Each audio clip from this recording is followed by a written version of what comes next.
At one point, Anthony Joshua had the world at his feet. He was undefeated, a world champion, and the poster boy of the most lucrative division in all combat sports. But over recent years, he's been embarrassed by overweight fighters, outclassed on numerous occasions, and according to some, lost his fan base after showing his true colors. What? Who are you talking to? Who are you talking to? Now, Joshua has stooped to a new low, taking on someone that is said to be destroying boxing, none other than Jake Paul. I'm fighting Anthony Joshua because I'm him. Holy. So just how did Anthony Joshua go from boxing's biggest star to risking not only his own reputation, but the entire sport?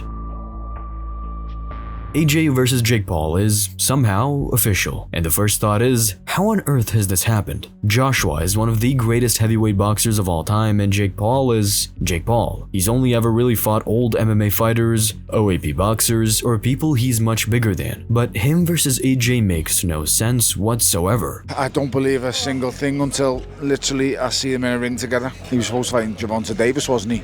Who's 5 stone lighter and is a 5 stone lighter and 8 inches shorter. So I don't believe anything. Until they're in a ring together, I don't believe nothing. Joshua isn't too far out of his prime, is absolutely massive and can literally take your head off. Just ask Francis Ngannou. The whole thing is just a sham for boxing. And this is why taking this fight with you is telling you all you need to know. It's a cash out. He might as well just cream as much money as he can at the end of his career fighting an absolute joke show in clown world. AJ was fighting for the world title just last year, and now he's fighting Jake. Sure, he'll end up making an ungodly amount of cash, but as the superstar he's been throughout the years, surely he has tens of millions in the bank. This was a guy who was the poster boy of combat sports' most high-profile division, a fighter who transcended boxing and became a household name. And now, in what might be his final ever appearance, Joshua is stepping in there with someone who not that long ago fought a near 60-year-old Mike Tyson. It's one of the biggest mismatches ever. I hope we've got a referee in there who's quite compassionate, because if Jake Paul is left, up against the ropes with Anthony Joshua unloading on him, it could be the end for him, literally. It could be his last day on earth. Money aside, the entire situation is a lose-lose for AJ, even if he goes in there and smokes Jake Paul in a minute. So what? You were supposed to do that. He's not even a Southern area level. He got beat by Tommy Fury. He's going to get seriously hurt if Anthony Joshua wants to turn up and do that. Or if the fight ends up going a few rounds, or if Jake lands a couple of shots, it's utterly embarrassing. And God forbid, if he loses, his legacy and reputation is down the drain, with boxing fans 100% convinced this was all rigged. If he beats him, he gets no credit. And if he loses, then holy sh**. Can you imagine? That would be the biggest downfall of any boxer's career. It's wild that Joshua went from being the most well-known name in the sport to being the fighter competing in perhaps the most ridiculous fight in boxing history. So just how did we get here?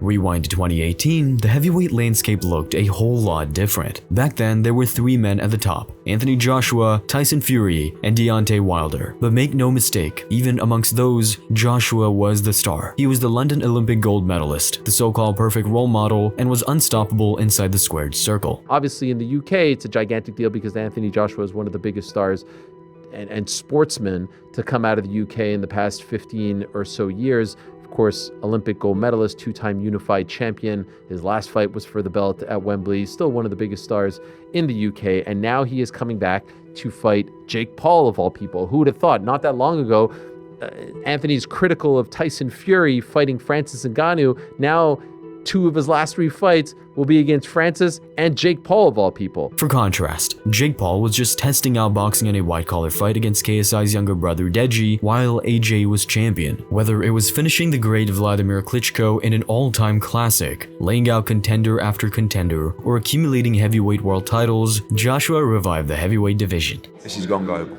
This is Anthony Joshua becomes the biggest star in world boxing, unquestionably. And he deserves it, because he's putting himself in these positions.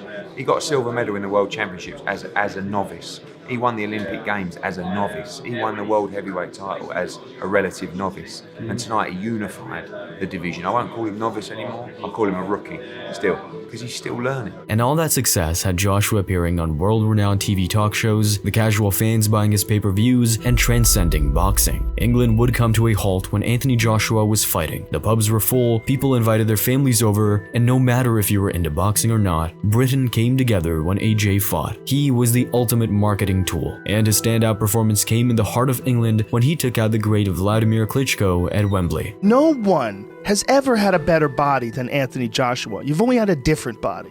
No one's had a better body. He's like, what is he, like 6'7" or some shit Can like I see that? him? I don't even know that. Oh my God, dude, Anthony Joshua was one of the best built heavyweight boxers of all time. And he's legit. He was the champ and all that. Olympic gold medalist, the champ, knocked out Vladimir Klitschko. I mean, he's a fucking monster. The man who had reigned supreme in the heavyweight division for 10 years. And after racking up a few more impressive title defenses, AJ was on top of the world. 22-0, 21 finishes, and bona fide star. AJ's just done tonight what I always thought he could do, but he's took it to the next level. And for his next title defense, Joshua was going stateside, ready to conquer America and truly go global. His opponent, a short, chubby, relatively unknown Mexican fighter by the name of Andy Ruiz, who had taken the fight on just 4 weeks' notice. On paper, it was a layup, the easiest fight AJ would have in years, but in actuality, it was the beginning of his demise. And one that's fucking good, and one that has a big belly, and he knocks out a dude who looks like he's chiseled out of granite. In one of boxing's greatest upsets, Ruiz not only beat Joshua, he battered him from pillar to post before finishing him. Just like that, the illusion of Anthony Joshua being this unstoppable heavyweight force was shattered. And in boxing, losing that undefeated record is incredibly costly to your marketability. Just a shocker. One of the big heavyweight upsets of all time. It's boxing, it's life.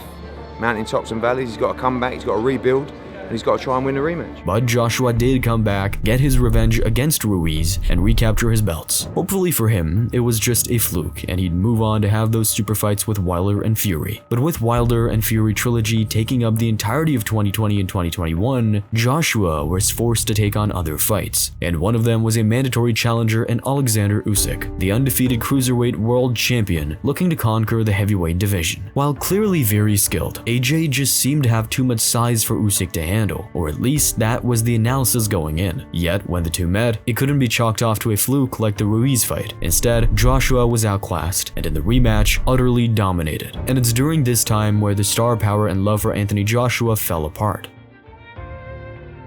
Of course, losing the fights are massively damaging to his reputation, but in truth, it was what happened after the fight that made fans question their allegiance. I'm not a 12-round fighter. Look at me. I'm a new breed of heavyweights. All them heavyweights, Mike Tyson, Sonny Liston, Jack Dempsey. Oh, yeah, you don't throw combinations like Rocky Marciano. Because I ain't 14 stone, that's why. I'm 18 stone, I'm heavy. AJ in the aftermath made it all about him, came across as aggressive, bitter, and had a slight stereotypical gangster tone in his voice. AJ was a lot better, but Usyk was better too. He's angry here, Anthony Joshua. Wenger just trying to calm him down. Derek Chisora in there as well, not quite sure what's going on, but he's left the ring, AJ. He was annoyed about something, but it seems so respectful afterwards. And that has been a quiet but controversial message that has followed his career. The idea that Joshua isn't this polite, PG, and well-spoken person. Instead, he put on a persona, and behind it was the rough, street-raised kid who almost landed himself 15 years in prison for supplying drugs. Just be yourself. This ain't you. This isn't you. I spent time with you before. This isn't you. Stop being fake and trying to fool the people. This isn't you, mate. Be yourself. In what sense? Be yourself. You know what I'm talking about. Be yourself. You come and be acting like some good behaving punk. Be yourself, man. What's wrong with you? For a boxer or any combat sports athlete, it's very easy to get wrapped up in the idea of you being this unbeatable phenom. AJ received so much hype, was one of the most loved sportsmen in the UK, and had the world at his feet. So after losing back-to-back fights, his identity was destroyed. And under that stress, some boxing fans feel the world finally saw the true Anthony Joshua. He's under a lot of pressure. Yeah, he's a multi-millionaire. But he's under a lot of pressure being built up as a superstar over in England. And I think he feels the pressure, Ken. And I think he was showing it there, where he hears the detractors. He hears the people that say he's been disappointing, that he didn't live up to everything, that he's been overrated, that he didn't win the big ones. He disrespectfully threw some of his titles out of the ring, and when someone questioned him about it in the back, he snapped. Good job, Jeff. Good work, man. You know what it is. Hey, good work here, Jeff. Keep it professional. What? Who are you talking to? Who are you talking to? Fuck your mouth.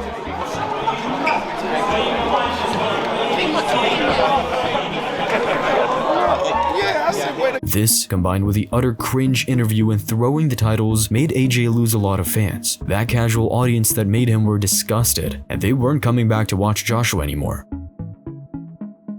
After the Usyk saga, AJ went about his business a bit quietly. He faced lesser competition, racked up a trio of wins, and according to his team was ready to get back in there with the very best. I just want to fight Tyson Fury. You know, I think in that performance, in that mood, I think he beats him all day long. But hopefully Tyson can beat Usyk and we'll be one step closer to that. But no matter the wins, losses, or tarnishing his reputation, AJ had two fights on the table that everyone was still desperate to see: Tyson Fury and Deontay Wilder. And it seemed like with the help of a lot of Saudi money, Joshua versus Wilder was finally going to happen. But then a curveball was announced. Joshua wouldn't challenge for the heavyweight titles, wouldn't take on his rivals, but instead a former UFC fighter, Francis Ngannou. It's a done deal. It's Francis Ngannou against Anthony Joshua, AJ. After Ngannou dropped Tyson Fury in his boxing debut, people wanted to see how he'd fare against another superstar of the heavyweight division. Sure, some fans felt Joshua was lowering his standards to even accept a fight with a novice boxer, but with the Saudi cash on the table, it was near impossible to turn down. The marketing was exceptional, the hype there, and the fight absolutely delivered. AJ showed the world there were levels to this game, doing something no one had done before, putting Ngannou out cold. If Fury trained for the fight and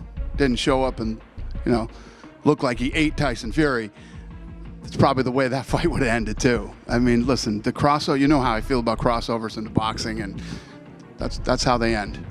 Just like that. It felt like Joshua was back. He was aggressive, went after his opponent, and rendered him unconscious. That was one of the most unbelievable performances I've seen.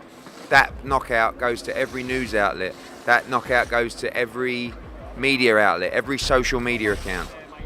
Anthony Joshua is the baddest man on the planet, and I'm telling you now, he beats everyone in the division. And people now listening to me, they used to listen to me and go, oh, you know it, you know it. You know AJ's the best heavyweight in the world. He's back, baby. His fun little exhibition-style fight for the cash was out of the way, and surely he had one focus: those heavyweight titles. But in front of him was a younger, stronger, and arguably more hungry version of himself, Daniel Dubois. If he wants to swing, go. Let's go now. Sharp, relax. Relax. If you want to go now, let's go. Relax. If you want to go now, let's go. Chair across your face. Don't disrespect. No, you can't intimidate me. Don't disrespect. You can't intimidate me. Don't disrespect. You can't intimidate me. Daniel, don't disrespect. Who do you think you are? Daniel, don't disrespect me. Can't put this face.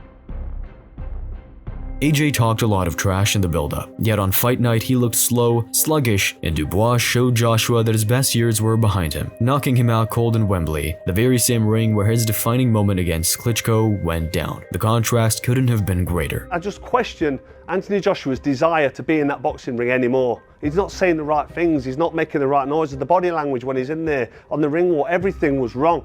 And Daniel Dubois really did shine tonight. It was probably the last time boxing fans will see AJ at the very pinnacle of the sport. But instead of taking on another rising contender, or even trying to tease Tyson Fury into a mega fight, Anthony Joshua has stooped to an all-time low: Jake Paul. At least the Ngannou fight had some credibility. A UFC heavyweight champion, someone the same size as AJ, and he'd just arguably beat Fury. But Jake Paul? Not even in the same realm as Joshua. He'll all but certainly get a load of money to win with ease, but not that long ago this guy was viewed as potentially the greatest heavyweight ever. Through frustrating boxing politics, both the Wilder and Fury fights were fumbled, and instead, we're getting Anthony Joshua versus Jake Paul. And on the topic of boxing politics, one guy who's never been a fan is Dana White. He's had his eyes on the sport for years and wants to change the entire system, and that rubbed a lot of established boxing powerhouses the wrong way. If you want to see how the UFC's president and Matchroom Boxing went from friendly allies to full-blown rivals, make sure to watch this video next. Thanks for watching.